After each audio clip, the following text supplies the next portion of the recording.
Evening, and welcome back to the Cognitive Rampage. It has been 2 weeks since I've seen you. Come on in, bro. Grab a seat, man. It's been 2 weeks since I've seen you. Last Sunday, Super Bowl, obviously. I'm not going to talk about that. Everybody talked about it dead for all week. So, I was actually wrapped up almost dead in bed on Sunday. Some flu bug thing had got me, so I was under the weather, man. So I didn't even get to see much of the Super Bowl, to be honest with everybody. But you know, it's been 2 weeks since I've been back. Been in the lab, really, trying to expand the Cognitive Rampage on a couple angles. We're going to be adding some shows to the Cognitive Rampage network on Ustream. I'm trying to talk my buddy Ranye into his show. He does a lot of things on the social media already. He does his thing on Facebook about 30 days of being grateful, etc. But maybe Ranye will start his show here soon, and I'm trying to talk Leo into doing his show, being a relationship expert. You know, maybe doing a live relationship show out at a bar somewhere or something, just talking to people about it. But anyway, that's what we've been doing at the Cognitive Rampage, man. Just trying to be a voice from the fringe for everybody. You know, I've gotten a lot of emails too about some things that I've been talking about. A lot of my rampages lately have been explicit or real or honest, maybe, have been intense. But, you know, we've talked nutrition the last couple of weeks. You know, we've talked almost a lot of things in my rampage. I've covered some things, but, you know, I want to chat with you, man. I know you're the mind when it comes to relationships and all. So, you know, I posed a couple questions on the social media. For those of you watching the show, you can participate live if you just tweet me at Adam's Rampage. I can pull you up and add you to the conversation, or maybe I say something, or Leo says something you agree with or disagree with. But just go ahead and tweet any questions you may have there, and we can talk. But I was posing questions, you know, about relationships that support each other to an extent. You know, there's all kinds of relationships that provide their own give and take. You know, whether it's, you know, one person's working all the time, making all the money, and somebody's staying home and taking care of the house, and or kids, if there is some, or any, doing those things. There's all kinds of trade-offs, I think, that people do in relationships that make their relationship work. You know, you talk a lot about intolerables, which feel free to cover what that means anytime, you know. But you know, I guess I pose the question: what extent, you know, does a relationship or someone stay with someone in a relationship that maybe is struggling or seems to always be struggling or trying to find stability constantly, be that 5 years, 10 years, I don't know. What's the time frame maybe before someone in a relationship should start to consider, or I don't know, or do they even consider? I mean, you know, where do they start? How long do you support somebody's dream when it's making that person's life that much harder, or the family's life that much more difficult, etc.? I think there's a time limit there. It's a point in time where you start to wonder, what exactly does this relationship mean? I mean, what purpose does it have? Am I growing this relationship? Am I finding that I'm having to pretend to be someone I'm not to make it work? And after a while, you start to resent maybe who the person isn't, and resent yourself then for trying to maintain it. But what happens for a lot of people, they fall into a state of apathy, where, you know, it just is, you just get comfortable in an uncomfortable situation until something happens that brings it all to the forefront. What are some? I mean, I think it's natural sometimes to go through certain phases in relationships, you know, where maybe you're in or out or something. I don't want to say in or out, but what's a natural separation between a natural thought of, man, is this it? Am I happy? That may just come like a natural wave, like people ask in life, you know, versus where it's, okay, it's time to maybe start making a plan, or at least getting help somewhere. Well, I mean, it's tough, because if you're in a good relationship, one way of knowing it is that I couldn't be as happy without this person that I am with them. And, you know, that knowing, that awareness of it allows you to, you know, get past difficulties that the relationship, either situations that the relationship confronts, or each individual confronts from an individual standpoint. What people tend to get in trouble, though, people try to make it right for themselves instead of making it right for the relationship. What do you mean? What? Well, what I mean is, you know, it's like either I give something up, and that means you get something, or I keep what I need and you lose something. If you have that mentality in a relationship, then you're really two individuals sharing space together. But if you think that you're dealing with three separate entities, you're dealing with the relationship and each individual. Anything a person feels that they relinquish that will benefit the relationship will ultimately benefit them. So that's an important something. It's a different way of thinking, because we think of ourselves in a relationship instead of the relationship as a part of what we are. How do we make the relationship healthy? And there in turn, we become healthy. If you live as individuals in a relationship, it's true, you want to share your life with people, not give your life to people, but ultimately you got to coexist, and that coexistence is the relationship. So to lose sight of that, you're not doing things to make the relationship healthy. Then you're struggling to get what you want, even if it's oppositional to someone else that you're with, and that's going to take its toll.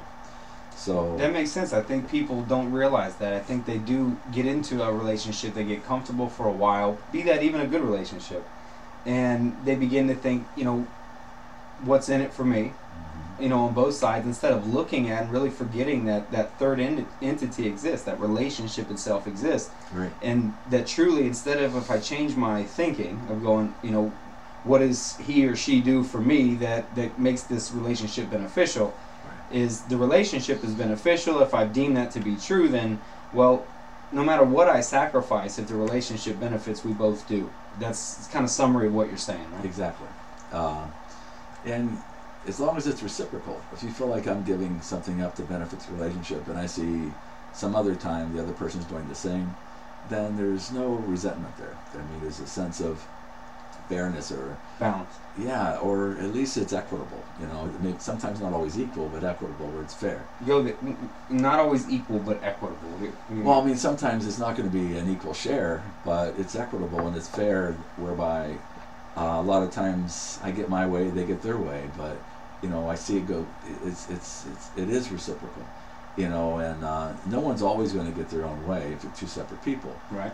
But if you feel that, okay, well, they gave me that one, so that something else comes around, I remember what they did for me, I'm going to give on this one. Yeah, I think relationships forget how that shit can snowball. It's who's willing to be the first domino.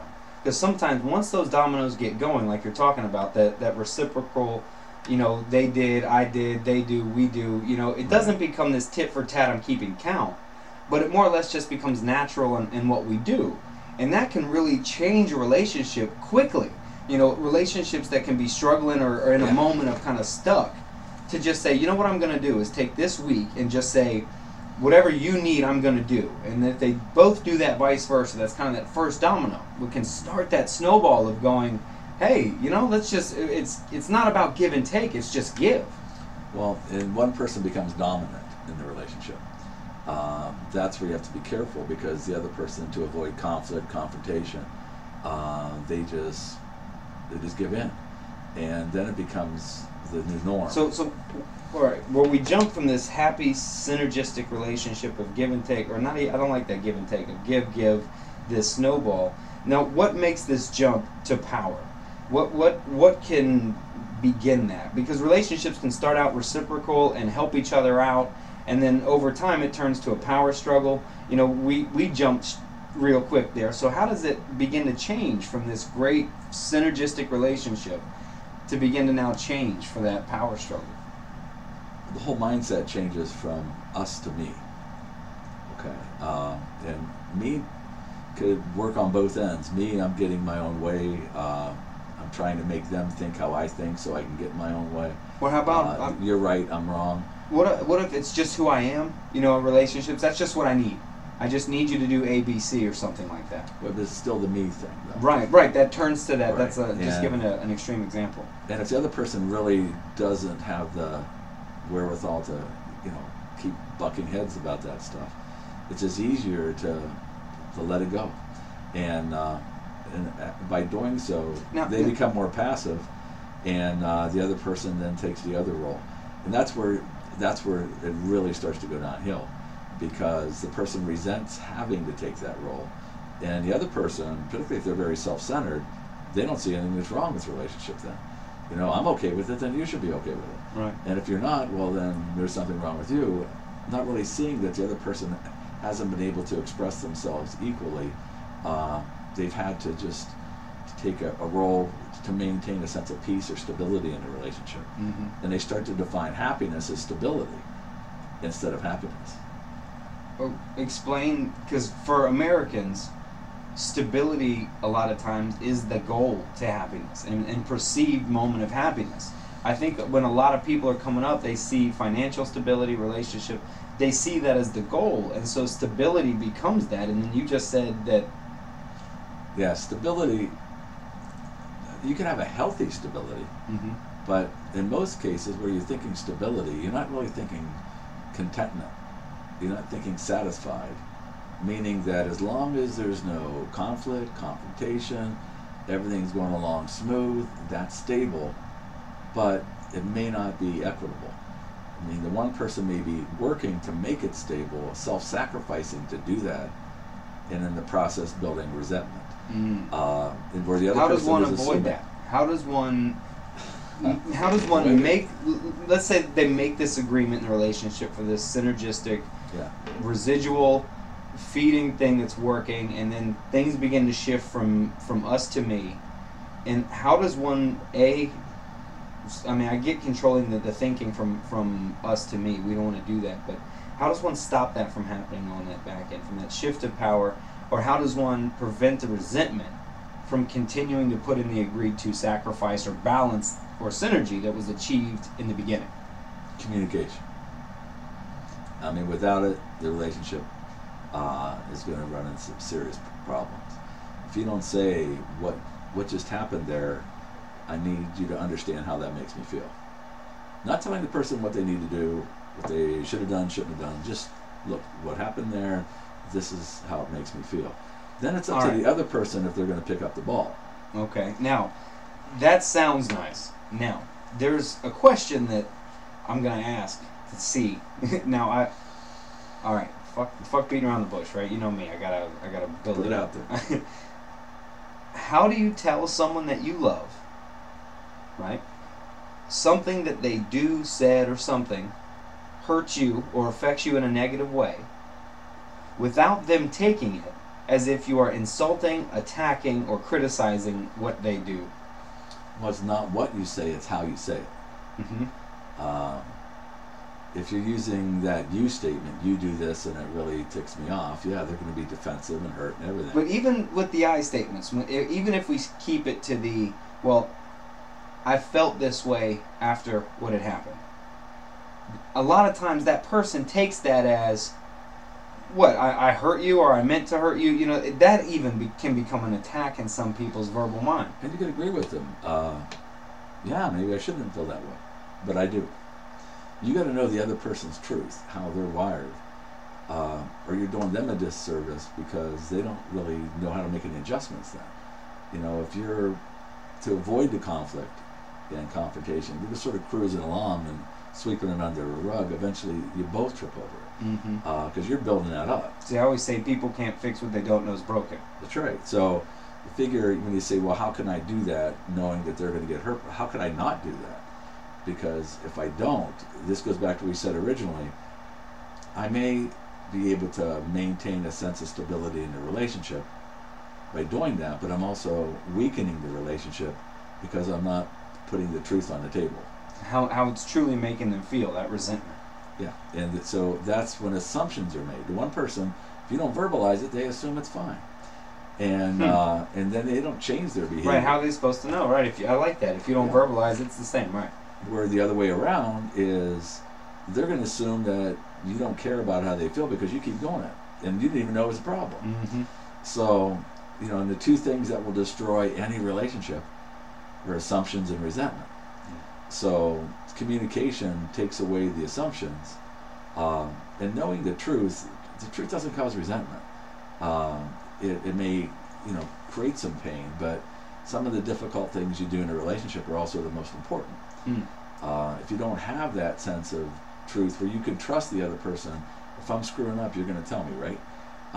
Or if I'm doing something that you're not comfortable with, you're going to let me know. I like that. See, you're feeding fire hoses here. I mean, but I like that, man, that idea of saying, if I'm fucking up, please tell me. It's only fair, right. You know?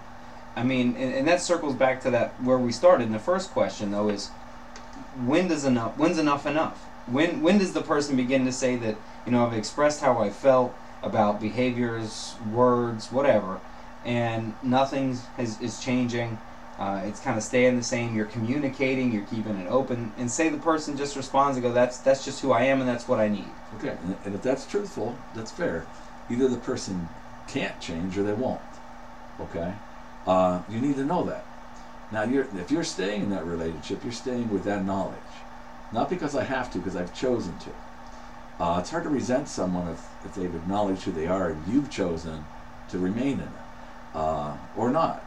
But when you realize if that person can't be the person I need for them to be, nor could they be the person I need, then by letting them know that that's the case, you're not doing something to that person, you're doing something for both of you. Mm-hmm. Because there may be someone out there totally compatible with that mindset, it just doesn't happen to be you. if I pretend to be that person, they're never going to find that other person that is compatible. Neither are you. So then you both end up paying a huge price. And then you put children into the mix and everything else, and it gets real complicated. Well, now that you threw that in there, let's talk about that idea of, we've talked about self-sacrifice to serve the relationship, the idea of resentments building up by doing so, and now we jump to the children aspect. Let's talk about staying for the children. Let's talk about staying for the kids. Right. A lot of people do. I'm going to call bullshit just from here. So I'm a product of staying for the kids, so I'm biased as shit. Proceed, sir. It only works if you still have a caring relationship. Maybe not a loving, but a caring. When the kids can see that two people still like each other, they still are considerate of each other, respectful, even somewhat affectionate with each other.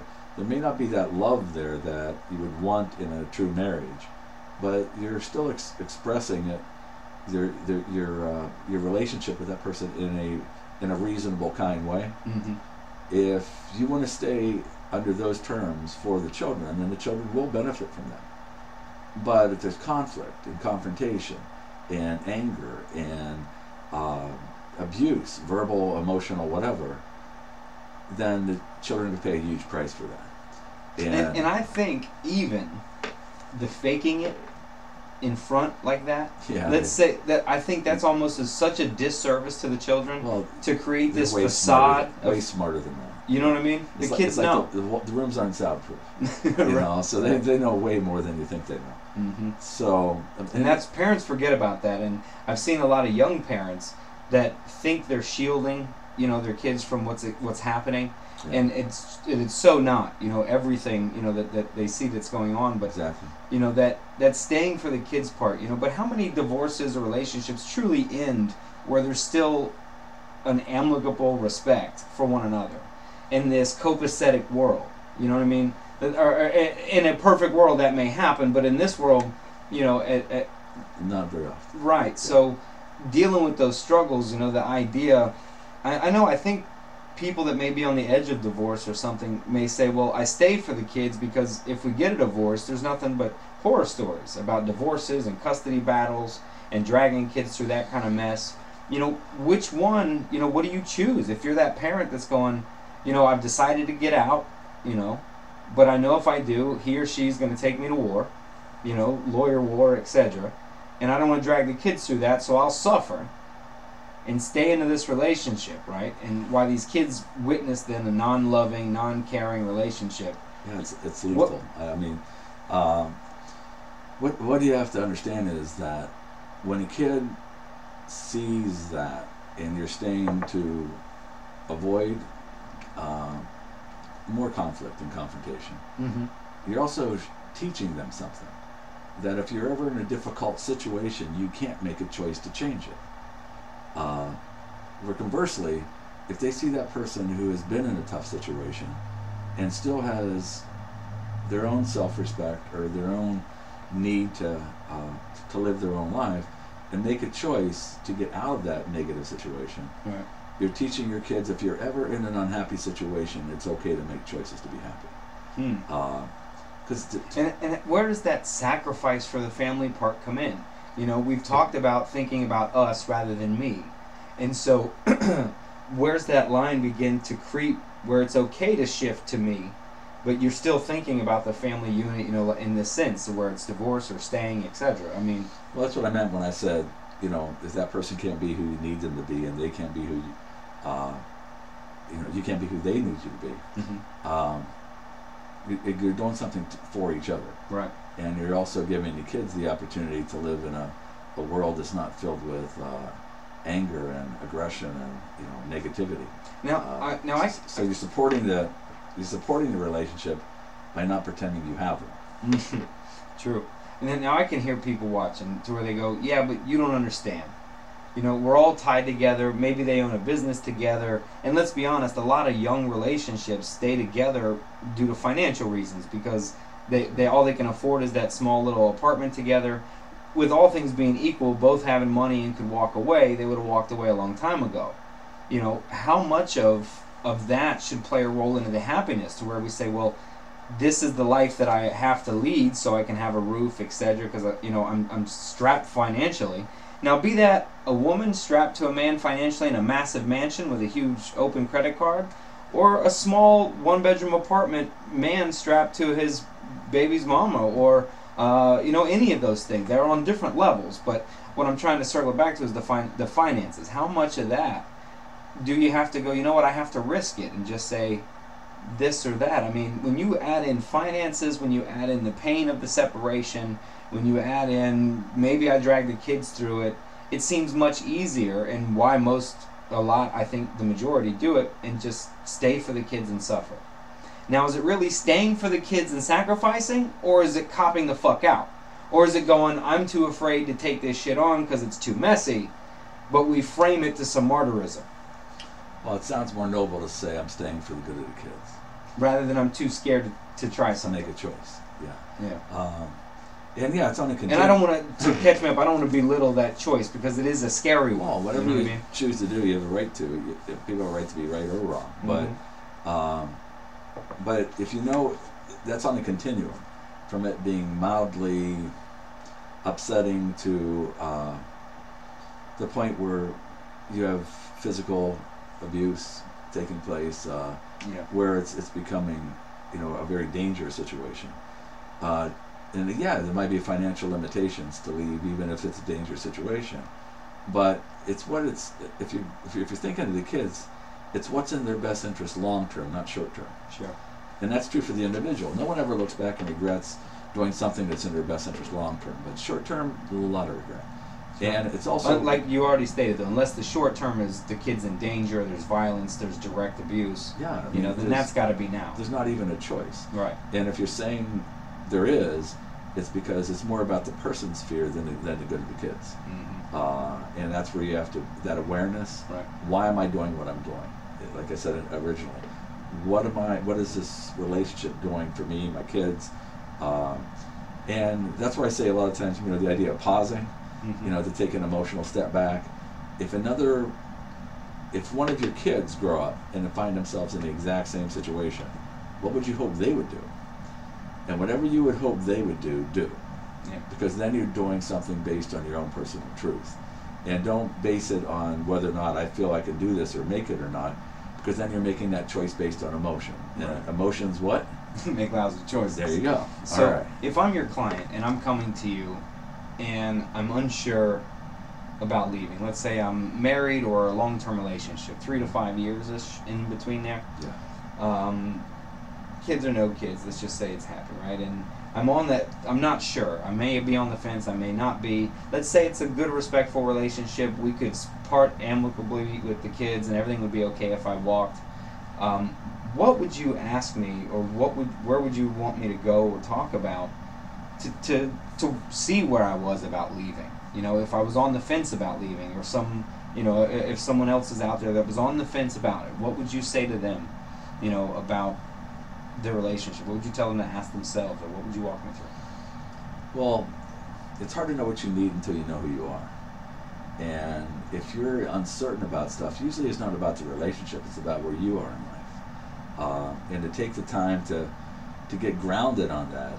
You never want to make a life-changing decision of any kind when you're not emotionally clear about things. Because then you're reacting to emotion and not responding to what may be your personal truth. So by taking time just to pause and realize a lot of times, so I'm here, the grass is always greener type of thing kicks in. So I'm here and I'm saying, Leo, I'm not sure, I'm on the fence.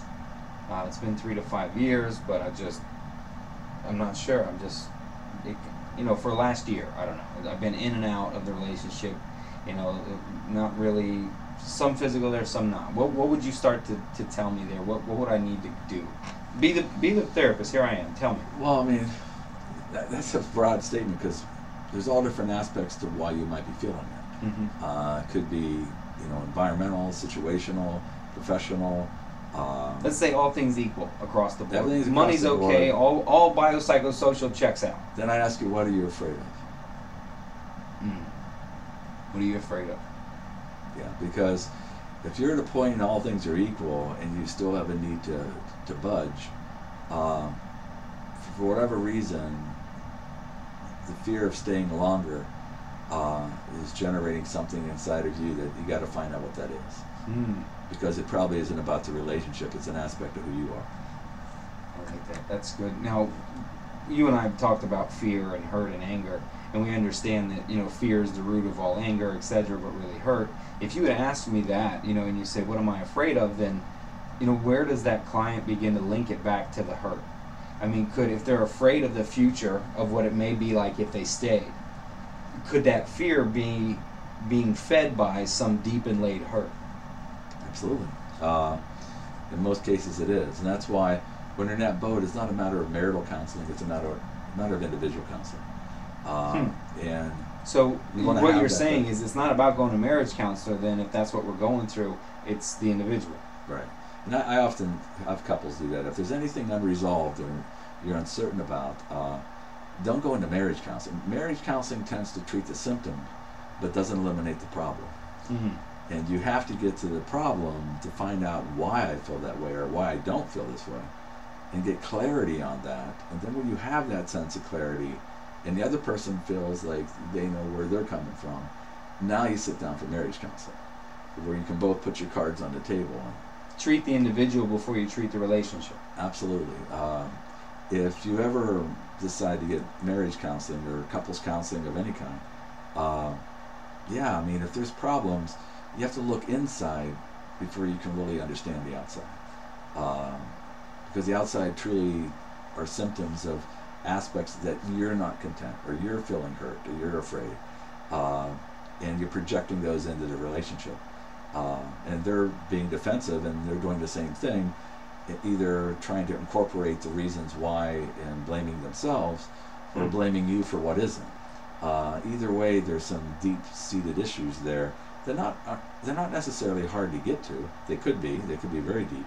But a lot of times, just when I understand why I would feel that way, and if I take it back and understand when I started to feel that way, it has a lot of clarity. Well, that's why this would bug me.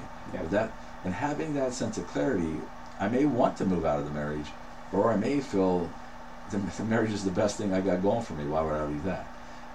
So what you're saying really is those relationships that are in trouble in a sense, or in a moment, maybe not crisis, whatever, but in that, all things being equal, you know, no mental disorder, drug abuse, whatever involved in what's going on. Right. What you would say then is really the individuals in the relationship should seek individual counseling, not marriage counseling, because let's be honest, I'm the voice from the fringe here then. What most people think is, we're having a relationship problem, let's go to a couples counseling, and that's what they do. Right. And what you're really saying is that's the wrong fucking thing to do, because you're treating symptoms, and I agree with you. Well, because look, when you sit with the family therapist or the marriage counselor, it's, well, when do we have time to talk to each other? They nurture the third entity. They nurture the relationship, like you said. Right. And it makes so much more sense to go seek into different counselors, maybe, or the same. Different. Okay, so seek different counselors. Go to individual therapy first. Recenter the individual. When that happens, then seek couples counseling. Right. Unless it's something real superficial. And then, you know, there's no real... If it is the third entity. Yeah, if it really is something that, you know, just bringing awareness to it. The relationships, they're not having sex anymore, they're not hanging out anymore, they're not touching, or they're not communicating, or they're not, I don't know. Okay, that's a little more serious there. Well, no, yeah, I mean on a surface level. I'm not talking deep. Let's just say... If you're not really content, I'm not content with this, I'm not happy with this. Sure. You can break down, well, what is the presenting issues. And if it's something as simple as a person, you know, a job schedule is, you know, they're never home, they're never spending time with the family or whatever, and they still want the marriage to work, and the other person wants it. Sometimes just as easy as either changing jobs or changing your schedule can rectify that. But and now you said you skipped over something. Now when you said that change job or something nonchalant, I think that's huge, because for me, in a relationship or a family, be that my child or my wife, everything can be gone if needed to be to rescue the relationship or the family. And I think certain people get so stuck into the me, that independence, that the idea of having to give up a job to see the family more, the idea of having to change that personal thing about you, because maybe you had that before the marriage or relationship, you know, that career, that many times people just reach out for professionals. You know, their kids on drugs, so they reach out professionals, shove them off to places, rather than going, what would happen if you quit your job, downsized the home, and handcuffed yourself to your fucking kid? And then you took care of it. And you use nursing, doctors, whatever you need to do, you know, professionally to make sure everything's okay. But whether it's literal or metaphoric, you know what I mean? So when you say a job or anything, I think relationships got to be willing to say, if it's a marriage, if it's connected, not just we dated 6 months, you know, everything has to be on the table, willing to change to make the relationship, that third entity, survive. Right. No, I think it's true. I mean, you can't be selfish in being a healthy relationship. I mean, that's what it boils down to. And if you found that it's always been about you, and you know, what you value is what you're getting from that job, you know, you've confused your needs with your wants. Right. And if you don't want to change it, well, then you got a serious problem, because yeah, you can get into where that originated in that person, but at that point it's probably at a characterological level.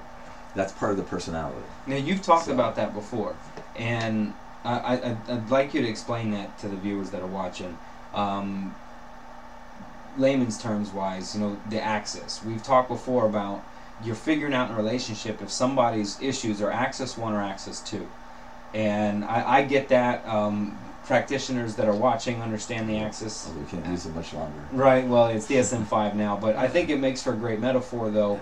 And it's real layman, too, you know, the axes 1 and 2.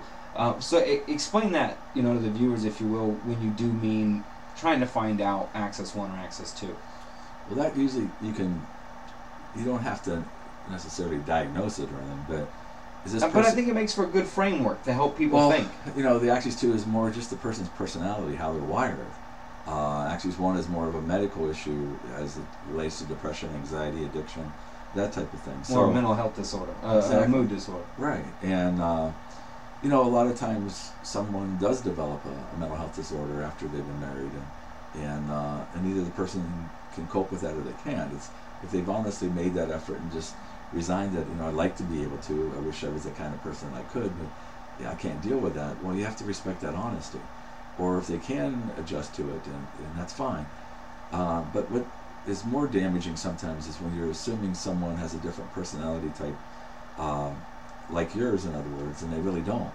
I mean, if they are narcissistic or self-centered, and that's how they're hardwired, that's where that assessment comes in. Because maybe they weren't that way when you first met them. They were very accommodating, very giving, but little by little that became more and more constricted, and you were giving more and getting less, and they were ultimately getting what they want, and you were taking a back seat. What happened is you made that assumption that what you saw in the beginning was the reality, but actually it was based on the potential reality. What you live with is actually the reality. That potential. You fell in love with the potential of the relationship. Right. And so to backtrack, axis 1 meaning it's a mood disorder, they're going through something like depression or adjustment disorder, something's happening in their life maybe right. that's causing something that's temporary. Right. Or axis 2 meaning that's just their personality, or it's a personality disorder, aka plus mental retardation. So when you ask about figuring out whatever that person's mood is, personality is, etc. And we, a lot of times in marriages and relationships, we blow it off to, well, he's going through something. Well, she's going through something. We consider it, or that's someone considering it, well, that's axis 1. But when does someone, or how does someone recognize that difference between, well, is it axis 1 to where it's just an adjustment thing he's going through or she's going through, or it's a axis 2 where that's the personality, because, well, they're always going through something. Well, if they act like they're going through something and you look around and nothing's changed, then it's probably clinical, a medical thing, an axis 1. If you can point to why they're upset, they just got screwed over on their job, or they lost their job, or there's something you can point to that is why they're upset, then it's probably reactionary situational. That'll pass. Now, what's that line though? If there's always something that's Axis 1. If there just happens to always be a drama or a something. For no reason? Yeah, it happens to be they're fired, or, you know, they fought with a friend, or, you know, there's always some drama. Well, then you're probably getting into the personality stuff. That Axis 2 side. Yeah. And so, but the idea is you have to be honest with yourself and be aware. I mean, not sort of make excuses, not sort of look for rationalizations. That's what we talked about a while ago, is communicating. You know, what was that all about? Help me understand why you reacted that way, or why you said that. And you don't want to do it in the midst of when they're upset, but once the dust settles, you know, you ask for clarification. Or how could I have responded differently? Or what, you know, help me understand where you were coming from, or what did I do exactly wrong that got you upset? Right. So you want to dig into that issue. And if you both understand, like I recommend couples set aside like an hour a week to talk about the relationship. You know, what's going well. You know, what can we do to make it even better? Or what? I like to call that daily maintenance. Yeah. Or weekly maintenance for you. Yeah. What has been an issue with you? You know. That's good. Like a check-in. Hell, you have weekly meetings at your job, right? Exactly. Why wouldn't you check in? Yeah, you just check in, and maybe this, you know, it's not meant to be judgmental or accusatory. It's meant to be constructive. Yeah. Because relationships need to be maintained. You know what I found in my relationship, my marriage, is 3 questions really help open up that talk. I just simply ask my wife, even my daughter too, is I'll say, how's your mind? And they may talk about, I'm here, and how's your body feeling? Well, it's a little here, you know, how's your soul? How's your heart doing? How's your spirit doing? You know, and that's a great way, I think, to open up the conversation. Because some people find it difficult to talk like that. Right. And shit, some people are happy the relationship is just okay for now. And so, God forbid, I have to talk to my partner once a week, and I may rock the boat here, you know. When I think getting through that uncomfortable meeting once a week to talk the relationship about, you know, and talk about the relationship, the state of the union, if you will, you Right. know, and kind of cover that, that's so important. I think people, they get comfortable in that uncomfortable, the boat's not rocking. And they think if we talk about the relationship, and like I was getting to, is I think people struggle sometimes. And so simple 3 questions like that, I think are easy, you know, and you exchange. Yeah. She goes, you go, he goes, you know, you go back and forth, and you exchange that. It's a good place to start like that. And you might even add to, you know, what you think you can do to make it better, and what do they think they can do to make it better. I like that. And that and I challenges found, it. I like that. I like saying, what could I do? Yeah, it's kind of giving yourself that task in a relationship. Yeah, I dig it. And chances are it's something they would like you to do. Anyway. Yeah. So, in fact, you know, in some marriage counseling settings, they make you write out 3 lists. On the first list, 10 things about your partner that if they were able to change those things, big, small, whatever, you think it would benefit the relationship. And then 10 things about yourself that you think you would change, that you think would benefit the relationship. And then at least 10 things that you wouldn't want your partner to change, okay, at all. So, you know, and then you write these things down privately, and then you exchange lists. And you might find that 10 things about yourself that you thought, if you could change those things that would benefit, maybe 5 of those were on their list that they would hope that you'd be able to change. Anyway. And the other 5 you weren't even aware of. Like, yeah, I could do that. I didn't know that that was an issue. I like that. Yeah.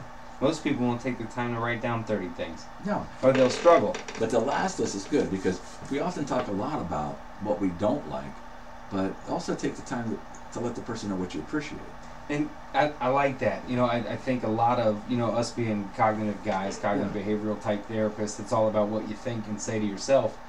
I think in relationships, when relationships begin, maybe it's in my own crazy mind, but when relationships begin, I think a movie begins, right? And you have your own film that's kind of going, and there's this script that's continuously running in your head about the nature of the relationship, your role in the relationship, you know, what her role is or his role is, And it's this movie that's constantly playing, like a series that never fucking ends, right? And it's always in your mind, these scripts.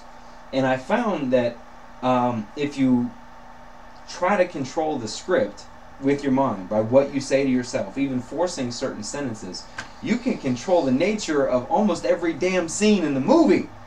And I'd tell everybody out there, spend one day with your partner, and in your mind, every time you see them, say to yourself, man, they're beautiful.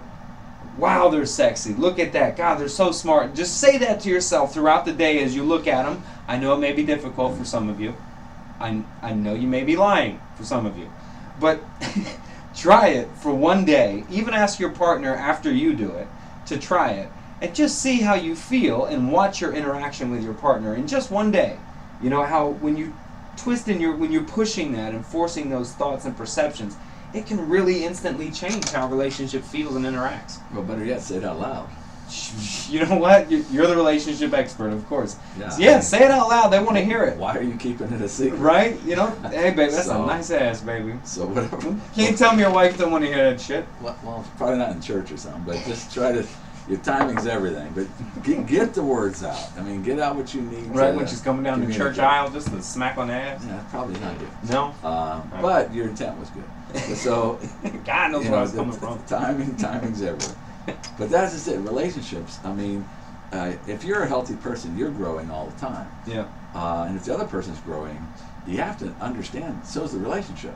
Yeah. And as a result, what was once adequate may start to really be busting at the seams, because you're still using the same rules when you were in a completely different life.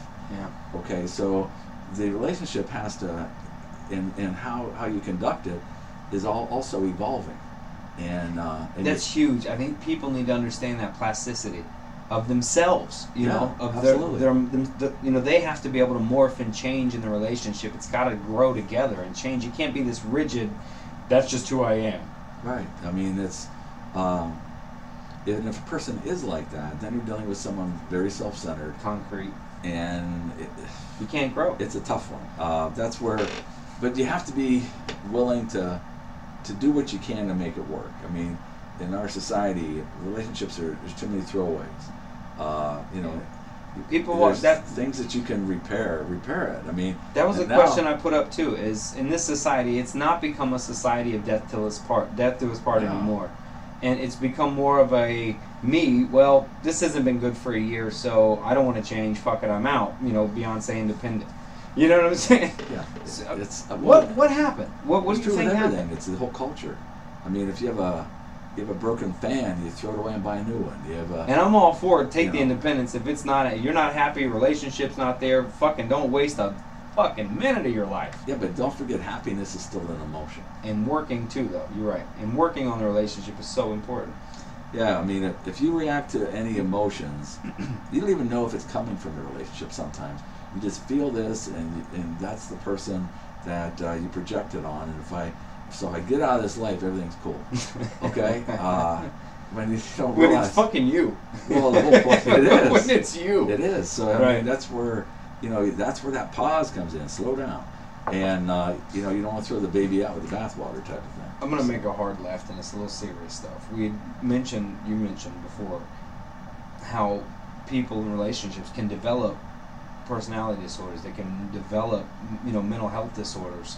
As just because it's life and it happens, and people are in relationships dealing with that. People are in relationships dealing with that person who may be bipolar or may be major depressive, seriously, or struggling with that, or it just came on, out of nowhere.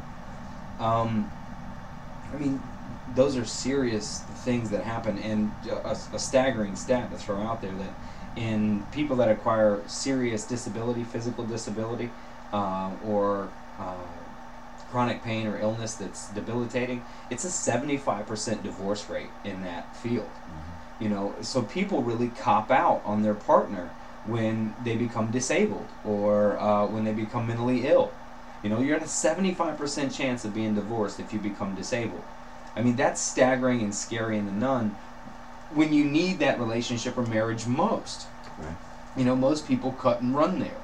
You know, what's the line there? Is it an individual thing? I'm sure it is, but I mean, what's that line where somebody says, "Do I spend the next 40 years of my life, you know, doing this with someone, Right. because I made a commitment, etc., even though they're not the same person they were?" It goes back to the truth. If you would like to believe you're the kind of person that can hang in there and be the person that person needs you to be, if you are that person, you will hang in there. But if you can't make yourself be something you're not. And if you know that you don't have that kind of patience, or you're not wired to take the time to do this, or if you acknowledge I'm selfish, I'm not going to give up certain things, and I wish I was different, but I know that's just who I am. It's painful for both parties, but the truth of that then allows both people to find someone who is compatible with that situation. Yeah. And ultimately, that's what I mean. If you're being absolutely honest, and you've taken the time every which way to see how I can resolve something, and if it's still intolerable, then you're doing something for each other, not to each other, if you come to that point. But also, I mean, there's 25% of the population out there that's totally compatible with working with people that way. Sure. In a sense. But also understand the person who walks away from someone who's disabled doesn't mean they're this selfish, reprehensible person. A lot of times they're more than willing to hang in there based on the affliction or based on the ailment or whatever. But it's not the physical change in that person that breaks down the relationship. It's the mental and emotional aspect, where they're angry, they take it out on the other person, they accuse them, you know, why would you want to be with me, you know, you probably would rather not. I mean, their own emotional issues are then that are attributed to the other person, that are stemming from the disability. Right, and so they want to destroy the relationship because the destruction of that relationship is compatible with how they feel about themselves. Like a martyr. Yeah, if they don't like who they are, they make choices compatible with what they say, and then when they say that, they don't like that they said it, but it's compatible with who they perceive themselves to be. So, in other words, they sabotage the relationship. They make it impossible. They make it impossible for that person to stay. Sometimes it's because they can't live with themselves, let alone someone else, or they're pushing that other person away because they want them to have a normal life. And it's an act of love to push them away, not an act of, well, I don't care about you, this is all about me. It's more or less, go be happy. Yes. So, I mean, that statistic is skewed in a lot of ways because some push the person away to have a normal life. Some drive them away because they don't want them to see them like this. Sure. Some the person is just too selfish and doesn't want to deal with that. And some, the person coping with this doesn't know how to communicate. They no longer feel they are the same person. And so you have two completely different people as a result of that. And as people, not based on the condition, those people aren't compatible. Okay, so there's a lot of different striations to why that happens. And you know, so if you know someone that is no longer with someone who is disabled, you don't want to just make the immediate assumption that they just bailed on them because they had the assumption. Right. I think that's good to clarify. And while we're talking, I want to give a sort of a resource for people here coming out soon. For those people that are experiencing chronic pain, chronic illness, or a physical disability, or are taking care of someone that's experiencing those things, there's a website called mywindowout.com. That's mywindowout.com. Right now, they're launching a beta test here soon, and so they're collecting applications from people and giving away a free lifetime charter membership. On this website, they bring you all kinds of interactive TV, research, writings. You can meet other people that have your diagnosis. Yeah, it's a fantastic thing. Yeah, it's a real place for those people to connect with each other and get out there. You know, their window out. Right. So if you or someone you know is experiencing chronic pain, illness, or physical disability, and are interested in a lifetime free charter membership to My Window Out for participating in our beta test, just email Michael at mywindowout.com. And just tell him a little bit about yourself and what you're going through, or somebody you know. And Michael, his name's Michael Stiebel, is the CEO of the company, will take care of that, and he'll contact you back. But mywindowout.com will be launching soon. It's a great place for those people. Absolutely. But for those that are experiencing those things, because it's detrimental. And 1/3 of the United States is experiences some sort of chronic pain, Right. Or illness and disability that overlap. And a lot of that plays into relationships too. I think it starts to change the mind frame as we get older. Some of us put on weight. Some of us develop diseases, or genetic things begin to flourish or blossom on us that have been hidden for a long time. Right. There's so much that can affect that relationship from the beginning that I think it does. It circles back to that communication, that best friend openness of saying, hey, we've been maintaining each other, this has been reciprocal, it's been beautiful, and that connection. So what I want to circle to is, where does that I just love them come in? Where does that destiny idea come in? Where does this till death do us part really come in, even at both people's fault? I've talked to many people that have been in abusive relationships that are either staying for the kid or not, but can't seem to break the relationship, and their response truly is, well, I just love them. We're just connected, or it's destiny, or we're meant to be together. Where do these notions come in with the idea of making a choice about a relationship? Well, there's a million ways to answer that. Good luck. If it's sincere and based on a sense of truth, then the core of who that person is still compatible with your own core. And what others see sometimes is how they react to the world around them, but don't see who the person is in here. And the person with them understands and connects with that, what's in here. And that would be genuine then. It's like you may not understand because you just see when he does that, or when she says this or whatever. But the core of that person matches your own. And it's that moment. And that's why you would say that. But there are people that also say that because they're trying to convince themselves of that. There are people that have feelings of attachment. When you've been with someone for 20 years, there's a sense of attachment that goes with that. Right. And over time there's an erosion of the emotion, based on the resentment. But if you have a roommate for 2 months or 2 years, when they leave, you sort of miss them, even if you're not compatible with them, because they represented 2 years of your life. And that attachment feeling feels a lot like love. And you try to hang on to that, because you're also then grieving your identity. If I'm not this person's partner, then who am I? You're grieving the future, what could have been. And so there's a lot of things that go in why people go back into the relationship to remove those feelings from them. But there's a big difference between attachment and love. How does one find or understand the difference in their own mind? I use an example where if a puppy wanders up to your back door tonight, and you have no interest in having a puppy right now, but it's cold, raining, gives you that whip dog look. So you say, all right, come on in, we'll get you some food, water, and tomorrow we'll find out who your owner is. And the dog just growls at you. Won't even let you pet it, but it's all right, it's fine, not my dog. You ask around the next day, nobody knows who owns this dog. Meanwhile, he's chewing on your appliance cords, ripped up your favorite pair of shoes, but you just can't find in your heart just to kick it out. So you put more flyers up, nothing. Finally, 6 months goes by. Of course, your house is trashed by now. And you start calling this dog Cujo or something. But you finally get a call and someone says, hey, do you still want to get rid of that puppy? You're like, yes, absolutely. Bowl, leash, everything's yours. I don't care. It's 2 a.m, come and get it. It's yours. So they come over and they pick up the puppy and they put it in the back seat of their car. And as they start to drive away, the puppy gets up on its hind legs and looks at you. How do you feel?